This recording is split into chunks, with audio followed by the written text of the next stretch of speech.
session. That's all you. We are reconvening from closed session with no action taken. Thank you for coming tonight. Our first item of the evening is call to order and roll call. All right, Councilmember Spur, Present. Councilmember Parlett, Here. Councilmember Patina, Here. Councilmember Barnes, Present. and Mayor Turner. Here. Would Supervisor Tina Scott please lead us in the Pledge of Allegiance? Ready? Begin.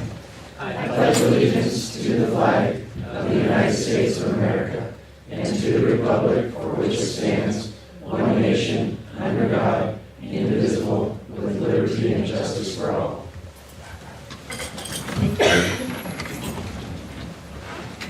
We'll move on to acceptance of the agenda. I'll make a motion to accept the agenda. Second. Okay, we have a motion and a second. All in favor? Aye. Aye. And any against?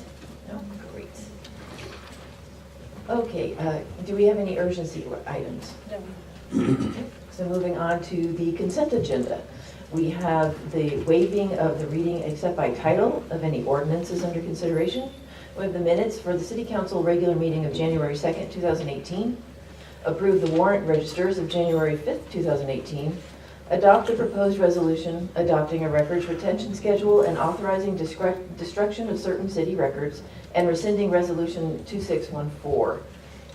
And approve and authorize the city manager to execute the proposed professional services agreement with Paul Curran, DBA Curran Consulting. Would anyone like one of these items removed from the consent agenda?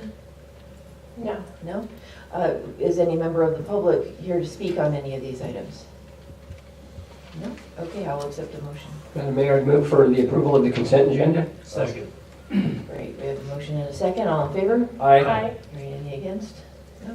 Great, thank you. Citizens input. Any person may speak for 3 minutes about any subject within the authority of the City Council, provided that the subject is not already on tonight's agenda. If the item is listed on tonight's agenda, then please wait till we open the public input during that agenda item. Do we have any requests for citizens input? Okay. Then we're going to move on to a proclamation. A seriously cool guy. We have a presentation of a proclamation honoring Robert Ray's 45 years of service to the fire service in Lake County. If you would just approach, please.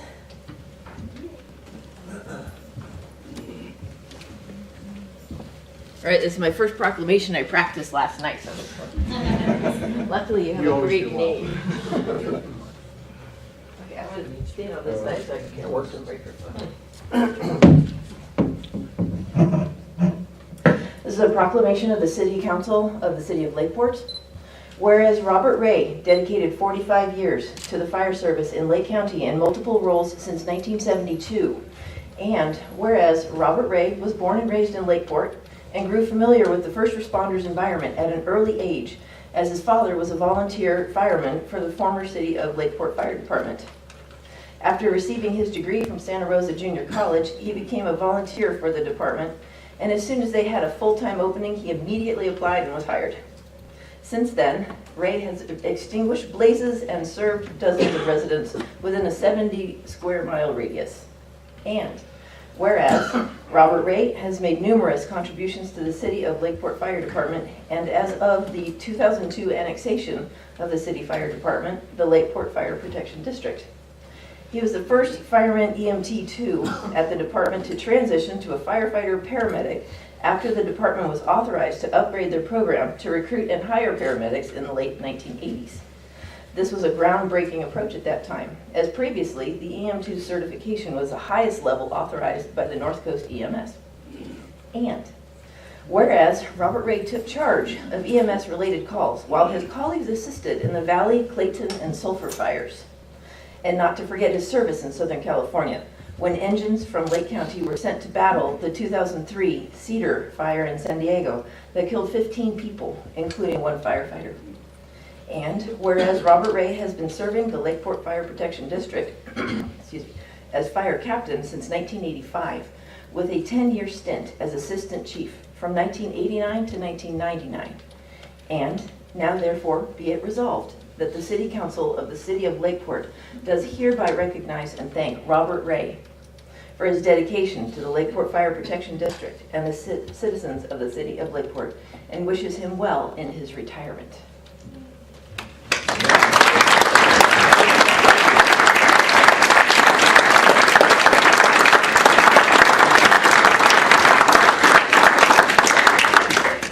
I don't have a lot to say, but I'll tell you it's been an absolute pleasure to have served our community. I'll tell you those years went really fast. I tell people now that I always knew I'd retire someday, but I had no idea it'd come this fast. So it really has been a pleasure. I've met a lot of really good people in my career, worked with a lot of great people in our department, other fire departments in Lake County, and made a lot of friends, and a lot of other county departments, other agencies, law enforcement, etc. that we work with, and it's been an absolute pleasure. Thank you. Thank you.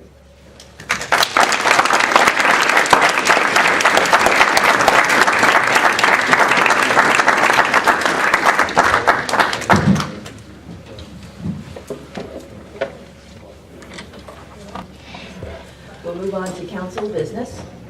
First up, from our Community Development Director, adopt the proposed resolution establishing fees for the processing of commercial cannabis permit applications consistent with processes outlined in Chapter 5.34 of the Lakeport Municipal Code, which permits and regulates commercial cannabis activities within the city of Lakeport.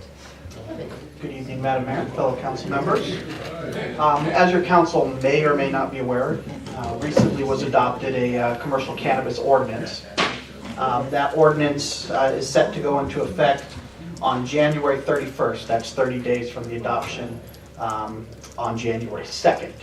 As such, staff felt it necessary. We've been meeting, trying to kind of gather together how much staff time would be involved in processing such applications. And you'll see in attachment 2, we've done our best to break down each of the different portions of the process for permitting as outlined in soon-to-be section 5.34, and calculated the expected hours to do such. In breaking it down, there's essentially four individual parts to the ordinance that would involve fees. The first being background checks.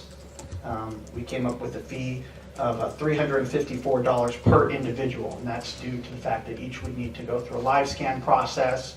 There'll be staff time involved in the PD's end, and making sure that there's consistency with our ordinance and other state guidelines regarding those that can be employed in this field. The second piece is in dealing directly with application submittals. So this can be really broken down into a couple different sections. The actual taking in of the application for processing, sending it out to various different agencies, chief among them, the police, our planning department, building department, also to the fire department as well, to take a look at whether or not their operations plan that they would be required to submit meets the guidelines of our ordinance. And then there's a last and final review per the ordinance by the city manager. That's totaling a total of about 15 and a half hours, which comes to a fee of about $1,025 for all permit types except manufacturing. We looked at that and felt that manufacturing is going to take some additional hours of work for its review, chiefly among the building official and fire chief, and that's why you see the different price there, just of $1,185. The other piece is the appeal. If after the end of reviewing the application, it's determined that the application can't be issued, an applicant would have the right to appeal, and that fee looks at some additional research that would be necessary by the police to re-review their background checks, which is most likely the primary reason a project would be appealed. And then the other piece is accounting for the hearing before your body or the city council. The last item that's outlined in the ordinance is the annual review and inspection. and we took a look at that. That comes out to a total of $1,100, which involves primarily reviewing the annual report that's submitted, and then also a site inspection by the building official, the fire department, and then also the police department. And so those are the basic accounting for these fees. There's a resolution that's attached for your consideration. We can analyze this again after we've had an opportunity to process a couple. The other key point to remember is this is just the application fees that are associated with 5.34. As you'll recall in the ordinance, an applicant would still be responsible for obtaining a use permit that would need to go and be reviewed and approved by the Planning Commission through a standard use permit process, and there are fees associated with that, but those are already established by resolution as well. Any questions? Any questions? I was just curious, did you check out these fees versus other areas? Not that it's relevant necessarily, but just for edification. Yes, no, we took a look at a number of different entities around our area, and we're very competitive. In fact, we probably fall on the lower end, but I mean the process is pretty much the same. So yeah, we kind of checked that to make sure that we were in the ballpark of make sure we weren't missing some major feature. That was our first thing when we got ours back, is we re-looked at it and made sure there wasn't a key component that we just totally missed. But no, this is a pretty thorough and competitive compared to other jurisdictions. Thank you, Kevin. Councilmember? We'll open this up to the public. Is there anyone who would like to address this item? Okay, bring it back to council for discussion and a motion. If there's no discussion, I'll move to adopt the proposed resolution establishing fees for the processing of the commercial cannabis permit applications consistent with the process outlined in Chapter 5.34 of the Lakeport Municipal Code, which permits and regulates commercial cannabis activities within the city of Lakeport. Second. Great, we have a motion and a second. All in favor? Aye. Aye. Any opposed? Great, thank you very much. Next item, our finance director approved the amendment to the fiscal year 2017-18 city budget as recommended by staff. Nick? Again, Madam Mayor, council members, staff has prepared the mid-year budget review. Just a little background, the budget process begins with the identification of goals and priorities of both the city council and management. The city manager aligns that information and instructs executive management to calculate costs and bring forward appropriation requests. The finance department provides the city manager with revenue estimates for all major operating funds, which provide the available resources to pay for these requests. The city manager works with executive management to refine the spending plan and subsequently brings her recommendations to the council for review and approval. Council can then revise the spending plan or adopt as recommended. This becomes the adopted budget. The mid-year budget review is an annual process that staff goes through and brings to the council. We monitor the budget throughout the year, but at mid-year we take more of a looking forward approach. How are things going to look, from here to the end of the year? Do we need any appropriation increases? Do we have any appropriation increases to request at this time? We also review revenues thoroughly to compare them to where we were with budget, and they look very in line. Our major revenue categories like sales tax, water fees, sewer fees, they were very much in line with what we were originally budgeted.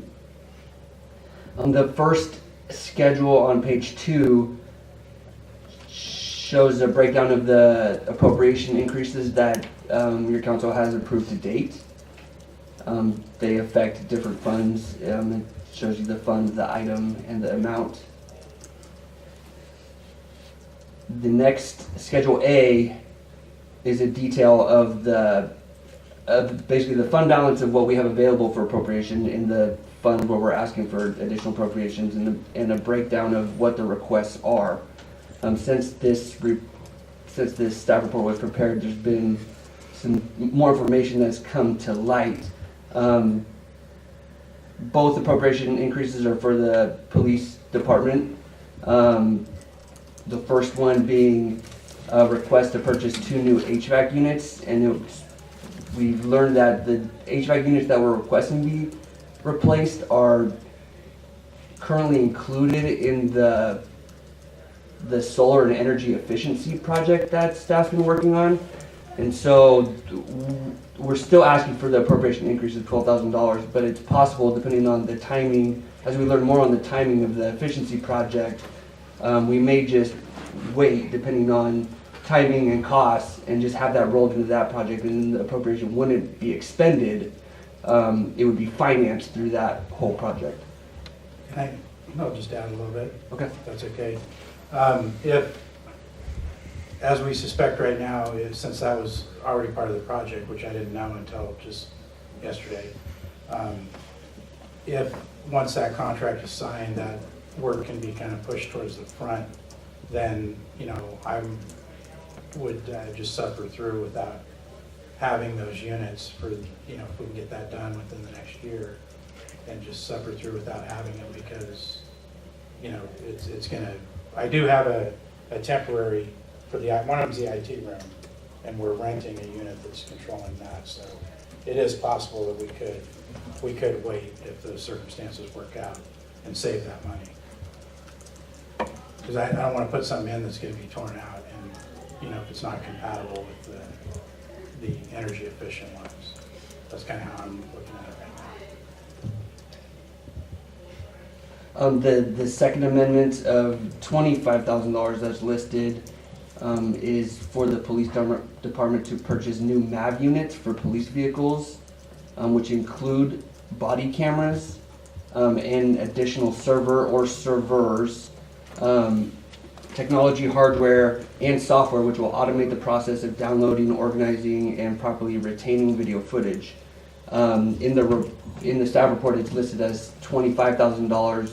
That was a really preliminary estimate, and today we learned from the chief that with everything we were expecting and an additional server that would be housed at the county IT to automatically back up the video data, would be more in the line of $40,000. And so that would be, we're requesting the addition of $40,000, not $25,000. Brad? What does MAV stand for? Let me just, a good question. MAV is mobile audio video. Those are the cameras that are in the cars. I'll try to summarize this quickly. So the 2 new cars we're getting are coming with the current model MAV units that have the body cameras integrated in them. And the technology has changed, and for us to really efficiently manage all this video, we want to go to a software-based system that's from the same company that designs those. One of the things that when we bought body cameras about 4 years ago, I believe, and our evidence technician who works part-time, a max of about 25 hours a week, 20 to 25 hours a week, spends 75 to 80% of her time dealing with car cameras and body cameras, because it was what we could afford at the time. We have a manual system of downloading and categorizing all of that data. That's what we were able to afford at the time that we got those. And it's a really not the most efficient way of doing things, because we're spending the majority of our evidence person's staff time dealing with just downloading and categorizing and providing discovery copies of those to the DA or attorneys. So if we were able to get this system, then that would free up probably 50% right now of that 75% of the time, because this system would automatically categorize these things as the vehicle drives up to the police department. The body cam and the car cam would automatically be downloaded into the computer server. And it also puts us more in compliance with the law, less risk of violating the law, and way more secure, because police officers would not be the ones manipulating or downloading the video. It's done automatically. They could then only access it on their own video to write reports when they log into the computer system that houses it. So that's one part of it. And the other part of it was we just got to thinking that 5 of our existing cars have the MAV units in them that are the previous model, but they're upgradable.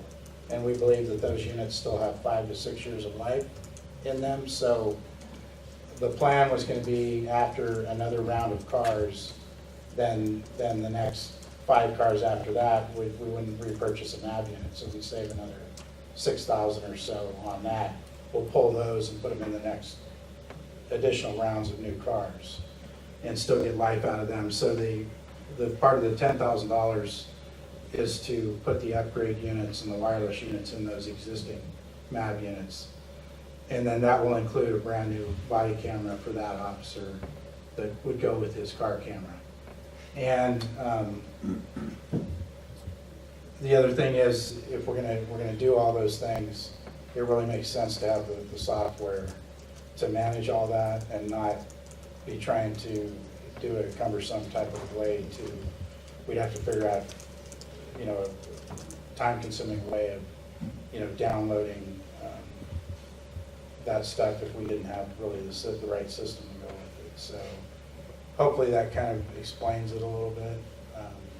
Certainly answer any questions if I missed anything, but that's kind of a synopsis of why we're asking for this and what we're trying to do with it. Because also the body cameras we have now, 4 years old, the technology is outdated, they're breaking down, they're kind of at the end of their life. So at some point we'd have to replace those anyway. And since we use the MAV units, it just makes sense to do the ones that are now coming with the integrated camera, because the system will recognize that this is a body cam from this car and I need to tie it together with this case. So. Yeah, I was wondering why we did it mid-year, and that's why, because they're coming on the new cars. Well, yeah, the new cars, that's how it got started, was how are we gonna separate the Make it all work, yeah. separate the management of that versus the guys still using older body cameras, and it doesn't make sense to do it if we're only gonna do it really for 2 cars right now, so. Yeah, But we'll have 70% of our staff and our fleet converted over if this gets approved. And then with the third vehicle, the Chevy Tahoe that we're waiting for the USDA grant on, that's been ordered with its own new system, so we'd be at 80% of the patrol cars then. And we'd only have 2 more to worry about when we get to another budget.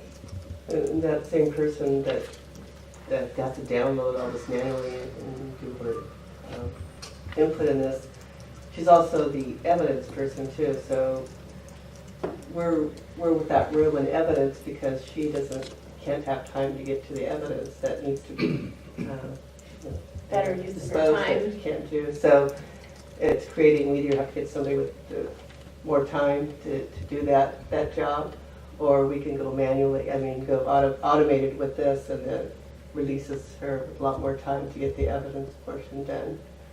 So that, and then the extra, the 10 that we weren't expecting until today, because we had thought that was part of the deal, is for a server, which is to back up the cameras. Right now, we don't have a backup, so if there was something to happen with the cameras, with the software, the server at the police station, then there could be liability with, we'd lose all that information from the cameras. So That's a good point. I want to add also that I did have a conversation with our IT late today. If this gets approved, then we have the ability to have a primary and a secondary server that's off-site at another location. Most likely, we talked about City Hall, but it's probably going to end up being with County IT because they house our other backup, and it would be cheaper and more effective and easier to work on if we just housed it there.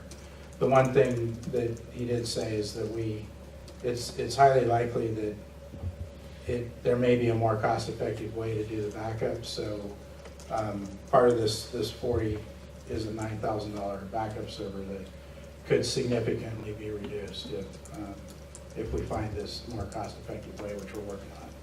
So we would certainly, continue with that and just wouldn't spend the extra money if we can get that worked out.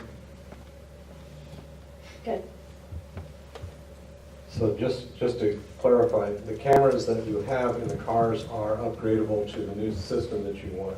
5 of them are. Okay. And then we have, I believe, 2 vehicles that either have the very old MAV, or that old MAV has been, broken and can't be fixed, and one of the, I think one car might not even have one in it.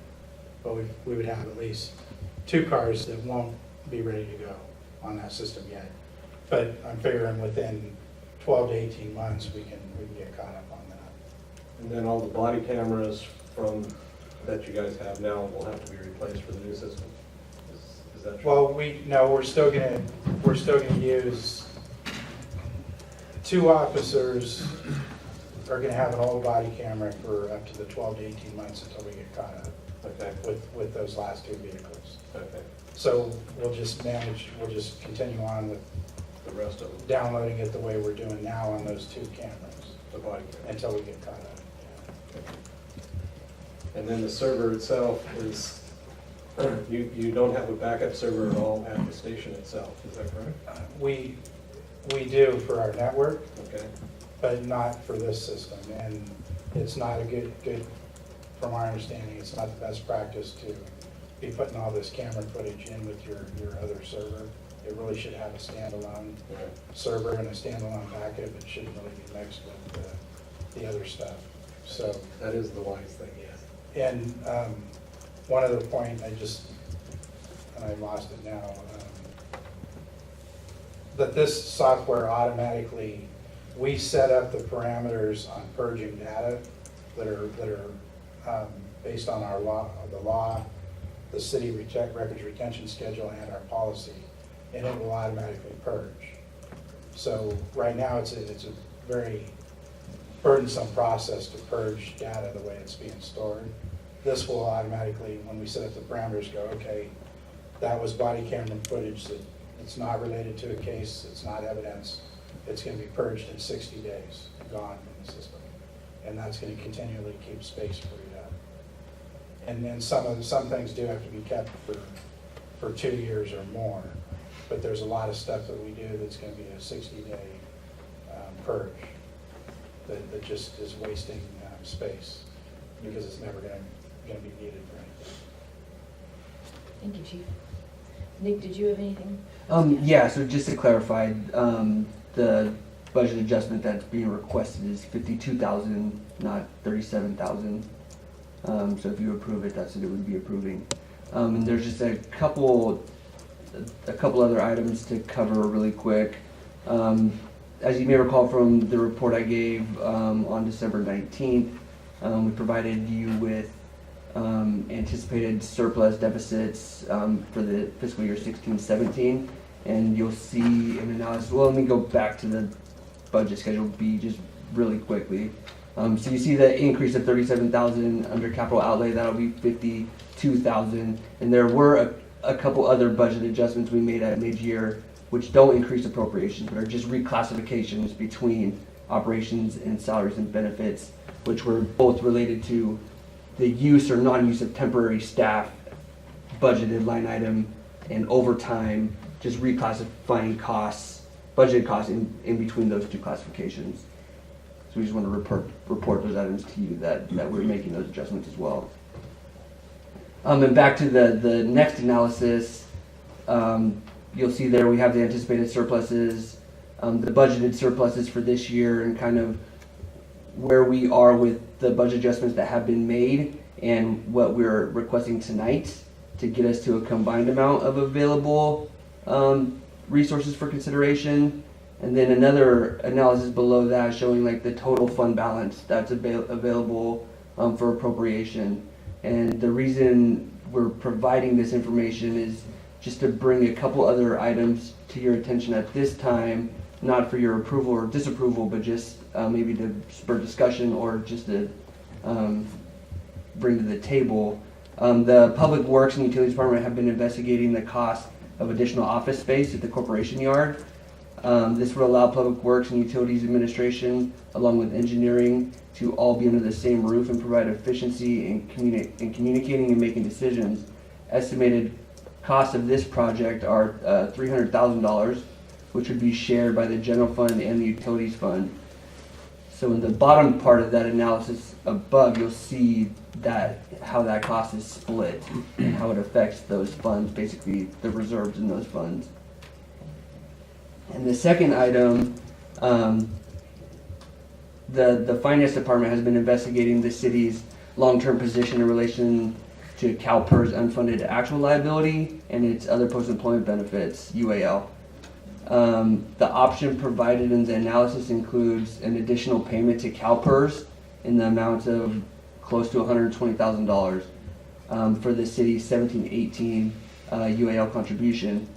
The city has historically made UA payments on a 30-year amortization table. With recent policy changes at CalPERS, this is creating a state of negative amortization on the city's UAL. This additional payment and making future payments based on a 20-year amortization table would eliminate the negative amortization issue affecting our liability and begin to position the city to decrease their UAL. And I'm not sure if everybody knows what negative amortization is. If you don't, I'm happy to explain it. So if you think of our UAL payment as like a mortgage, right, it's kind of split into interest and principal. And so on a 30-year amortization table, your total payment is lower, but your interest is higher than what you're paying in principal. And so by making a payment on the 30-year, the way it's currently set up is we're basically we're only paying interest, not any principal.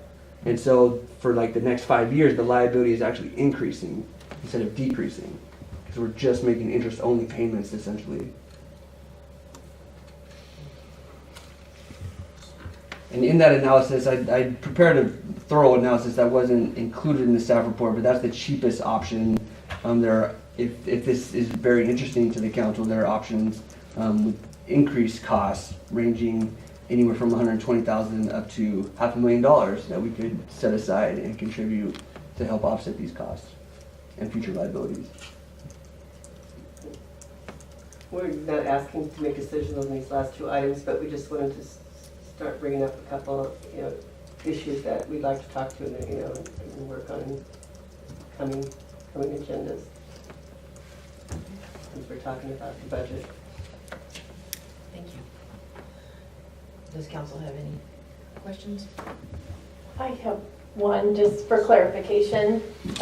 What is the amendment that we are looking to approve? The amendment would be $12,000 for the HVAC units, which may or may not be expended depending on whether or not we decide to include them in the cost of the energy efficiency project, and $40,000 for the MAV body cam software upgrade. And part of that decision would be, we need to work a little bit more with the solar project. That just came up. So if we can do it through the solar project and it's not going to be a whole year from now, if we don't want to leave them without that, then we'll come back and let you know that this is the option that looks better. But if that doesn't look good, we'd like to get them their heat now and the air in there. So What do you have in there now? So the police department has 7 HVAC units. Oh, It's how the system was set up. And they are at the end of their life. They're 16 years old because they were put in when the building was first built in Yeah. 02. So right now we're getting by because one of the units primarily covers the sergeant's work area, and we've got space heater in there, so we're getting by right now. It's keeping that warm. And then we have a small AC rental that they have hooked into our IT room, which is not an extreme amount of money. We have that in there until we figure out what we want to do. okay. So we've got some time to work with. I mean, I'd be more concerned when we get, if it's 115 again this summer. Yeah. that's gonna be more of a problem. But if, I mean, as I understand what Kevin said, is they were planning on breaking ground on that project maybe, you know, within the next year or so. The idea was that they were gonna replace those to be more energy efficient. If we can work it out, I just would hate to put in something that's not gonna be compatible with what they wanna put in. And then we've spent a bunch of money that, you know, maybe we shouldn't have spent. So that's kind of, you know, I think we have time to figure this out. But Yeah, just that's wanted good. to, But so you're looking at 2 central heat and air, just normal forced air units? you know, I'm not an expert on those, but they're trained, there's 7 trained brand units that are in there and that are configured to run that whole office. You know, maybe this new system's gonna be less and set up better. It's meant to be energy efficient, so for all I know, maybe it's only gonna be 1 or 2 units down there at that point, but I just don't know all the details on that. Okay, But but so that's what we're looking at approving today? Yes, the HVAC units and the upgrade to the MAV units for a total of $52,000. Okay. Any other questions, council? No? Any member of the public like to address this item? No? Okay, we'll bring it back to council. Madam Mayor, I move to approve the amendment to the fiscal year 2017-18 city budget as recommended by staff. Second. Motion and a second. All in favor? Aye. Opposed? Great, motion passes. Thank you. I'd like to compliment the chief on being willing to take the hit on that throughout the season if need be. I appreciate In that. the interest of saving money. Some of my guys might I be think Mike's the after one. me. Yeah, really. Sorry, Mike. Like someone taking the hit. They'll all be sitting in the cars with the air conditioner on. I think the air conditioner still works, it's just the heater that doesn't. Oh, Okay. So we're Rainy freezing days you are guys. better. Our next item, the recognized obligation payment schedule for 1819, sitting as the successor agency to the former Lakeport Redevelopment Agency, approve the recognized obligation payment schedule 18-19 for the period of July 1st, 2018 through June 30th, 2019 for presentation and adoption by the Lakeport Redevelopment Oversight Board. Good evening again. Before you use the summary schedule of the ROPS, they call it following the dissolution of the redevelopment agency back in 2012. The city elected to become the successor agency. The reporting requirements of becoming a successor agency is to file this ROPS with the Department of Finance annually. In my opinion, it's a very strange type of reporting, but it's asking you to look forward like 2 years. So like increasing a budget of a budget to look forward so they can like calculate how they're gonna fund the redevelopment agency 2 years down the road. So it's basically just estimating the debt service payments in the redevelopment agency are pretty much fixed. We've refinanced those bonds. We've decreased our annual debt service cost there. So our appropriations actually are decreasing. 2 years down the road, they're going to continue to decrease. The administrative costs associated with maintaining the successor agency stays about the same. So we just brought it for you for your blessing and approval. The report will go before the Oversight Board next Monday for approval and adoption of the resolution. Okay, any questions, council members? No? Any member of the public want to speak on this thrilling item? No? Okay, we'll bring it back for a motion. Not all at once. Madam Mayor. Go ahead. I move to approve the recognized obligation payment schedule 1819 for the period of July 1, 2018 through June 30th, 2019 for presentation and adoption by the Lakeport Redevelopment Oversight Board. Second. We have a motion and a second. All in favor? Aye. Any opposed? Motion passes. Thank you. Next, from our Public Works Director. We don't look like those. Sort of. We have authorized the city manager to sign the associated purchase order and purchase agreement for a Waco Industries multi-conductor main line TV van for the amount of $242,672.04. Yes, correct. Doug couldn't be here tonight because he's at a training. So I'm here to try to seek approval for this much-needed tool in our toolbox. This mainline camera van was spent the past few months, a budgeted item, past few months putting the specs together that we'd need to utilize this in our collection system. And basically what it does is it's a camera that you insert into the sewer mains, and it will actually record everything that's going on in each and every main. And then it actually has a program that when someone notes on what they see, it'll spit out a report as to what you saw in that piece of pipeline. This is very much needed because of the condition of our sewer mains. We have some serious I&I issues and intrusion and infiltration when it rains, and especially when the lake gets high. So this will be the first step with this tool to identify what the issues are, and then develop a list of corrections, and then address those year after year. And the collection system consists of about 135,000 feet of collector sewers, and our goal will be to TV the entire system within 2 years. And so if you calculate that out at 500 foot per day, that'd be 135 days per year. At what we pay an outside service to do it, in 1 year, if we were to hit that target, we'd spend $243,000 with an outside service. So it should pay for itself rather quickly, and so much needed tool.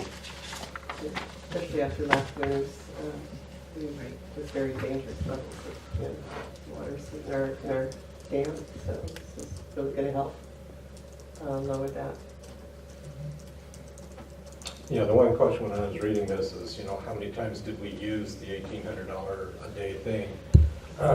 But the way you have it set up, and you've looked into this, which is a good thing, I agree.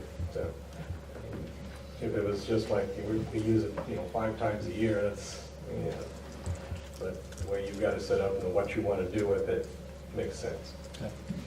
So I think it's something that's been long overdue. The question that I have is once we have it, and this doesn't have anything to do with buying it, I think it's a great idea. I think 133 days of use at $1,800, it's paid for. So, and we do that in 1 year, so we've already paid for the same amount that it would cost us to rent one.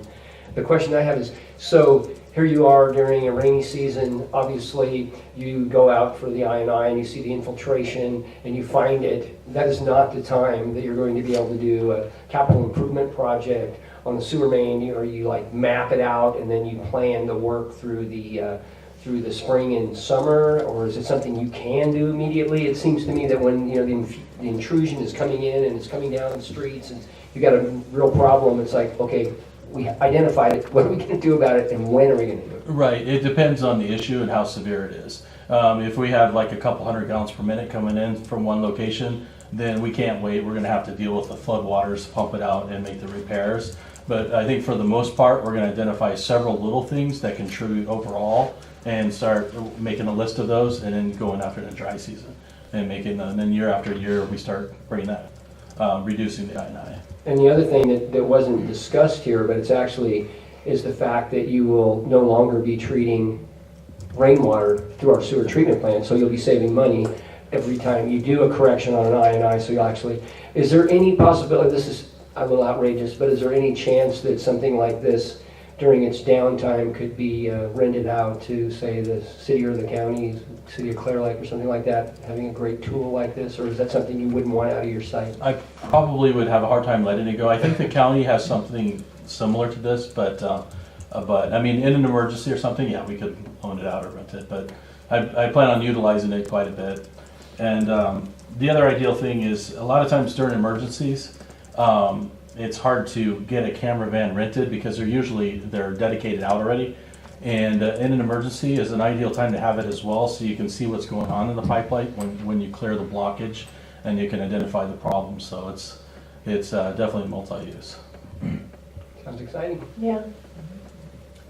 With the buying of this camera van, is there going to be training given by the company that you're buying it from, or do you have to send people to training for this? No, as part of this is a 4-day on-site training. On-site training? Yeah. And then I would assume that flushing my phone down the toilet won't help you at all. No, it definitely won't. Good to Taking clarify. pictures that way is. Yeah. Any member of the public here to speak on this item? I just had a question. Come on up to the front. Will this equipment need any type of maintenance? And would that be done? Kim, And your name first. Kim Beal, Thank you. B-E-A-L-L. I was just wondering if this equipment needed maintenance. Actually, it should need maintenance other than if something breaks. It's a real system with a camera, so if anything breaks in the process of taking it through the sewer lines, that would be the only time we'd have to maintain it. And But during the course of renting, that's never happened. no, it's Okay. never happened. Thank you. Thank you. Anyone else? If not, I'll bring it back. Madam Mayor, I move to authorize the city manager to sign the associated purchase order and purchase agreement for WECO Industries multi-conductor mainline TV van for $242,672.04. second. We have a motion and a second. All in favor? Aye. Any opposed? Motion carries.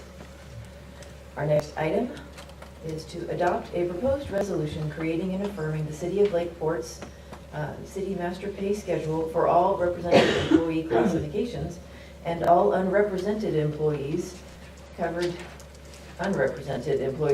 by a compensation plan so that the city is in compliance with the requirements of the California Code of Regulations, Title II, Section 570.5, and the California Public Employees Retirement System, CalPERS, relating to the publicly available pay schedules. Over here so I can see all of you. Madam Mayor and members of the council, this is somewhat of a ministerial item, but I just kind of wanted to warn you that you're going to see this coming back whenever we have changes in salaries. So currently, the city attaches salary schedule information to the bargaining group's memorandum of understanding, or for unrepresented employees, we attach it to the compensation plan. CalPERS uses these salary schedules, and they have been on a pretty aggressive audit schedule for the past several years. They're trying to, I think, scrape up every dime. And so this is one of the audit findings that's been coming up a lot. In their view, it doesn't meet the code to have 3 or 4 separate schedules. Which is how the city has traditionally posted the salary schedules. So this is simply to come more in compliance with the audit findings that are out there. Another thing that we have not been doing that we're looking to change is as a classification change happens, we bring the full schedule back to you every time. So by practice, what we've been doing is adding that information with a little asterisk saying it was approved at whatever meeting, but they don't like that, so we would like to change that. And then additionally, we're going to include, just as a practicality, well, any hourly employee that doesn't fall into any of the other categories, they have been missed actually from our salary schedule. As we were reviewing this, we're going to add those few that are there. And then just as a matter of practicality, we'd like to add the pool employees, and that way I think almost every salary that you all approve would be included and just make it easier to manage on my part. So I think that's it, unless you have any questions. Thank you very much. Any member of the public here to speak on this item?